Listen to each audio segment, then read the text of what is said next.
Magandang araw, magandang buhay, lalong-lalo na sa ating mga minamahal na mga senior citizens. Sa araw po na ito mga lolo at lola, ay ibabahagi ko sa inyo ang magaganap na payout sa July 15, 2025. At sa araw po na ito, malalaman ninyo ang kumpletong detalye na dapat nyo malaman.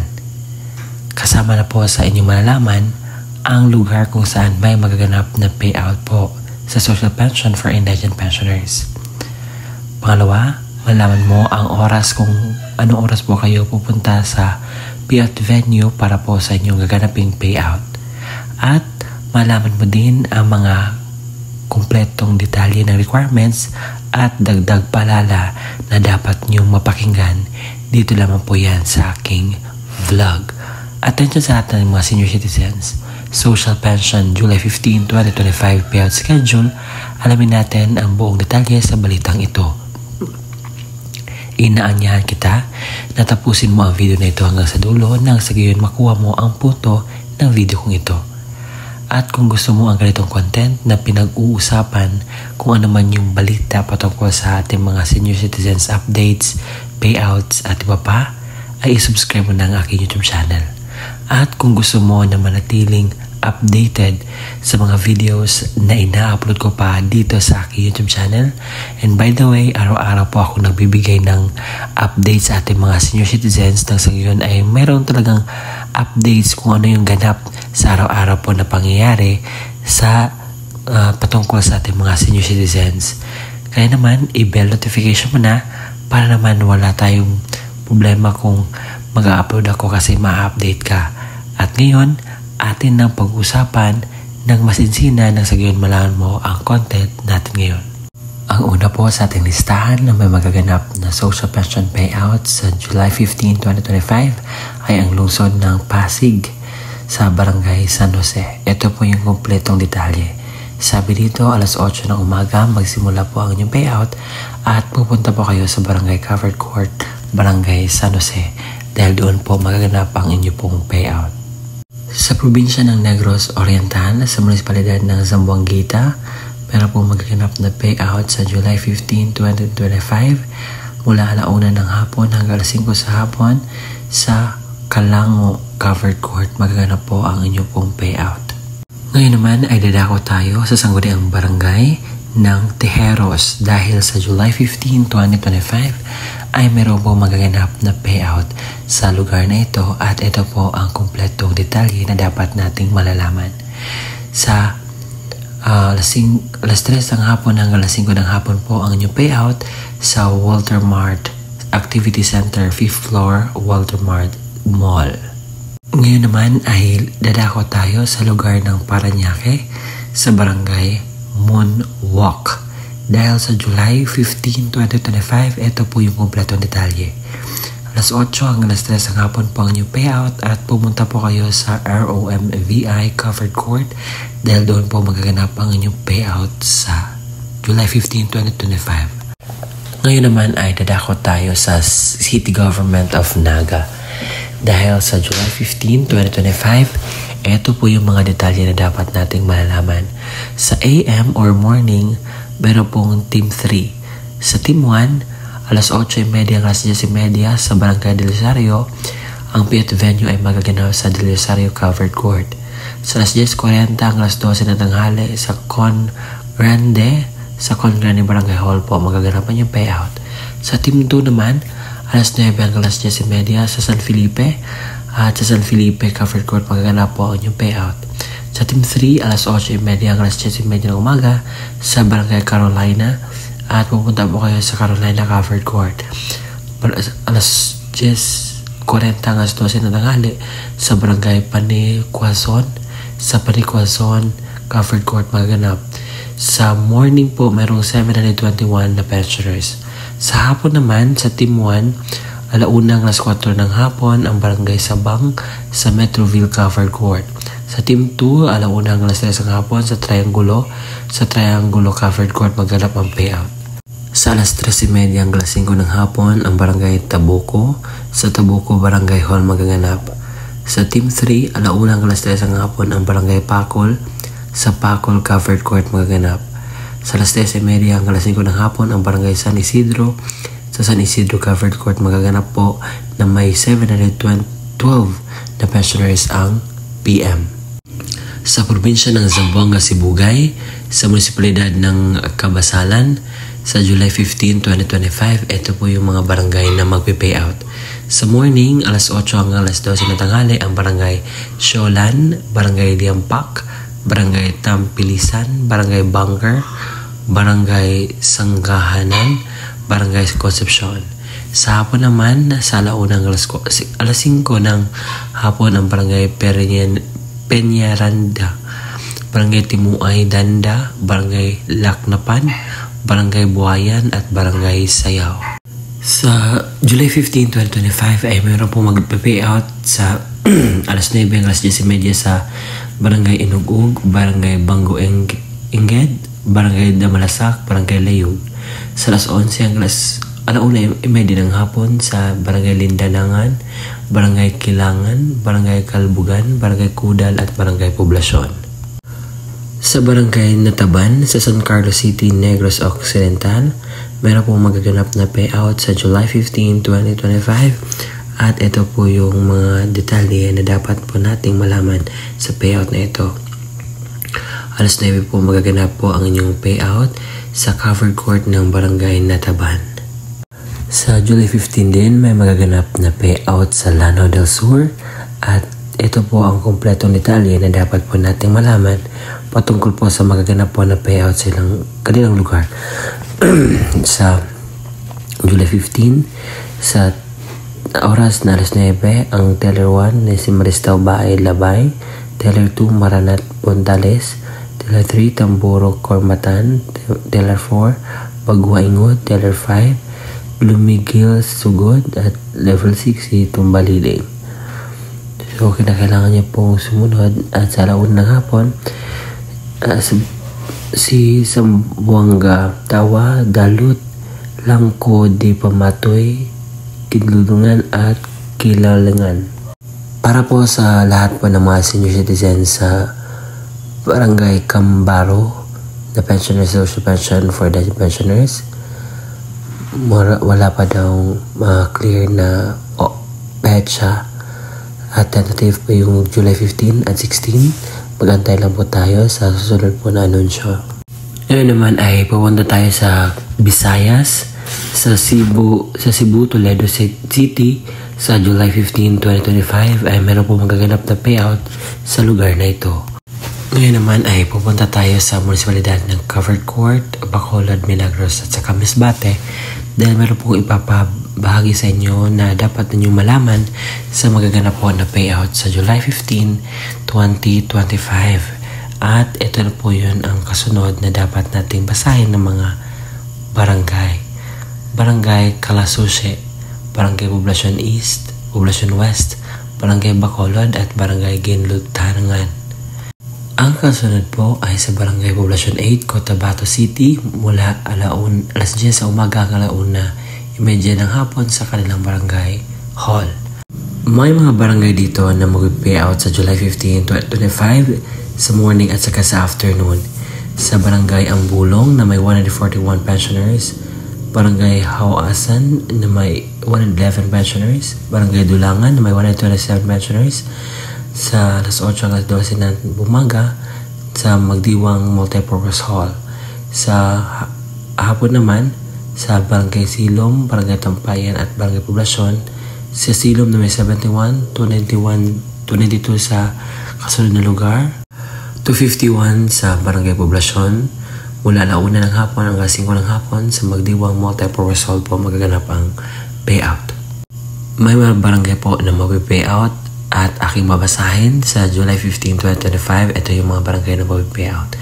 Barangay Abaton na may 34 pensioners, Barangay Antipolo na may 59 pensioners, Barangay Bawang na may 55 pensioners, kasama rin ang Barangay Bugliw na may 55 pensioners, Barangay Kabadyangan 198 pensioners, Barangay Kabangan na may 22 pensioners, Barangay Kabaguan na may 33 pensioners, Barangay Kabulaluan may 58 pensioners, Barangay Kagdaraw may 15 pensioners, may Barangay Barangay Kayagan na may 106 pensioners.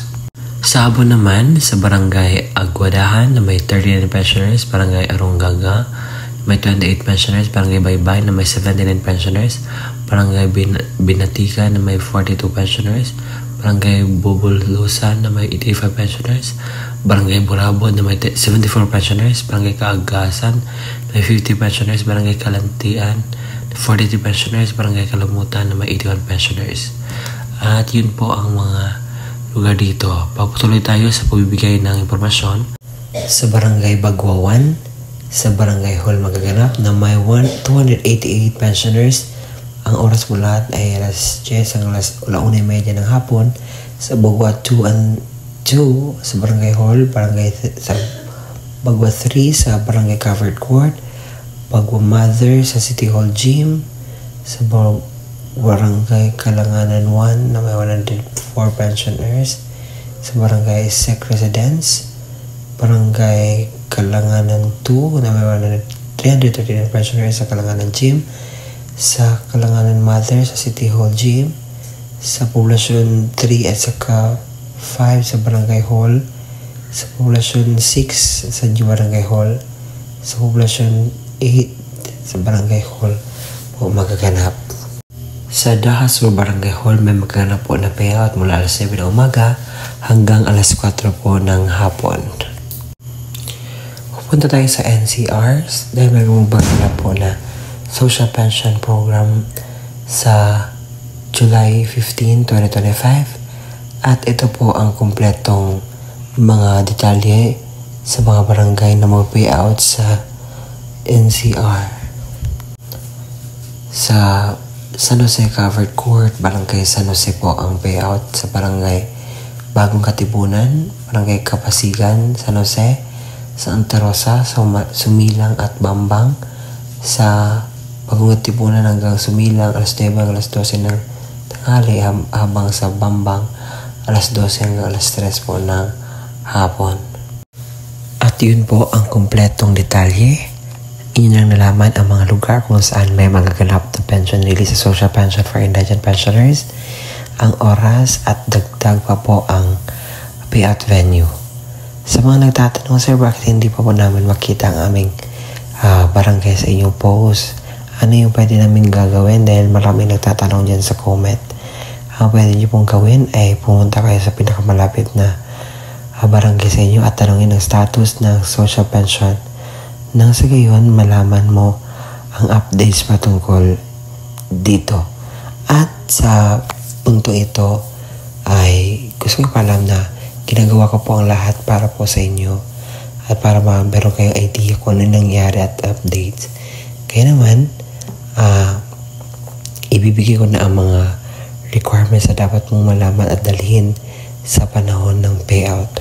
Citizens o benepisyaryo, isang malinaw na Xerox ID ng senior citizens na mayroong 3 orihinal na pirma o thumb mark sa katulad ng ID ng senior citizens. Paalala, pananatihing presentable ang mga dokumento. Ilagay sa plastic envelope nang iwasang magusot. Huwag bilutin ang mga papel at siguraduhin pareho ang pirma o thumb mark base sa ID ng senior citizens. Kung authorized representative ng senior citizen o benepisyaryo ang kukuha ng pensyon, isang malinaw na Xerox ID ng senior citizens na mayroong 3 original na pirma o thumb mark sa katulad ng sa ID ng senior citizens. Authorization letter na nagmula sa MSWDO, CSWDO, or OSCA na mayroong original na pirma ni na MSWDO, OSCA, senior citizens at authorized representative. Isang malinaw na Xerox ng government-issued ID, kagaya ng SSS, updated PhilHealth ID, updated Barangay ID, UMID, Voters ID, updated voter certification, updated police clearance, and authorized representative at lagyan ng 3 original na pirma o thumb mark katulad ng ipapakitang ID. Paalala, siguraduhin pareho ang lagda o thumb mark ng senior citizens, benepisyaryo at authorized representative base sa kopya ng government-issued ID na pinisinta. Kompletuhin ang mga hinihinging lagda, thumb marks sa authorization letter. iwasang magusot at huwag bilutin ang mga dokumento. Kung namatay na ang benepisyaryo, isang malinaw na Xerox ID ng pensioners, warranty letter na nagmula sa MSWDO, CSWDO o OSCA na may pirma ni MSWDO, Xerox ng death certificate ng benepisyaryo na mayroong serial number, isang malinaw na Xerox ng government-issued ID kagaya ng SSS, updated PhilHealth ID, updated barangay ID, UMID Voters ID, updated voter certification, updated police clearance ng authorized representative at lagyan ng 3 original na pirma o thumb mark katulad ng ipapakitang ID. Palala, kompletuhin ang mga hinihinging lagda o thumb mark sa warranty letter, iwasang magusot at huwag bilutin ang mga dokumento. Kung wala ang death certificate, kailangan na certification mula sa MSWDO, CSWDO na nakasaad ng pagpapatunay na ang benepisyaryo ay patay na at kasalukuyang inasikaso ang death certificate. Ito yung mga pwedeng sundin na estratehiya. Ang pagbibigay ng pensyon sa mga benepisyaryo ay per barangay o clustering per barangay upang maiwasan ang pagkakaroon ng maraming pagsasama-samang mga tao. Gawing sunod-sunod ang pila hanay ng mga benepisyaryo base sa numero or payroll number na ibinigay upang maiwasan ang pagkakaroon ng pakiusapan, sangat at lalo higit ay mas mapadali ang daloy ng pagbibigay ng pensyon sa mga benepisyaryo. Pagdalahin ang mga benepisyaryo ng kanyang itim ballpen upang maiwasan ang paghihiram. Magtalaga ng isang staff na maaaring tumulong sa paymaster upang mapadali ang pagbibigay ng pensyon sa mga benepisyaryo. Lagyan ng numero ang Xerox copy ng ID upang mas mapadali ang paghahanap sa payroll. Mga paalala: maglaan ng malawak na space para sa pagdadausan ng payout at ng upuan para sa mga benepisyaryo ng programa. Maglagay ng madaming kopya ng certification of same person sa bawat lamesa na upuan ng mga paymaster at siguraduhin may lagda ito ng MSWDO at CSWDO. I-check ang mga lagda o perma sa mga dokumento kung orihinal o kompleto. Dagdag paalala, dahil laganap na po ang monkeypox dito sa ating lugar, sa ating bansa, ito po yung dapat nating gawin at bilang advice ko na rin sa inyo. Una, kinakailangan po magsuot tayo ng face mask. At pangalawa, kinakailangan pong mag-social distancing. Pangatlo, kinakailangan po magdala tayo ng sariling alcohol natin na sa gayon ay manatiling safety po. Dahil alam natin na ang mga senior citizens ay medyo kinakailangan ng pag-care at yun po yung mga suggestion ko. At sa pag-payout naman, kinakailangan na mahinahon po. Sumunod lamang po sa alituntunin ng payout nang sa gayon ay wala po tayong problema, aberya o ano man pong pwede mangyari. At pumunta lang po kayo sa araw mismo ng inyo pong payout. Huwag po kayo mag-advance na pumunta doon. Dahil po, sino yung nakaschedule talaga, yun naman po ang makakuha ng kanilang payout. At kinakailangan kompleto din ang requirements sa pagpunta doon. At kung kinakailangan ninyo ng tawag dito kasama or assistant, so pwede niyo po magdala. At yun po ang vlog natin for today na sana'y nakuha na niyo po ng aral. Maraming salamat sa panonood. Bye bye and see you again next time. Muli, ako po si Ruel Mendoza Tanyo.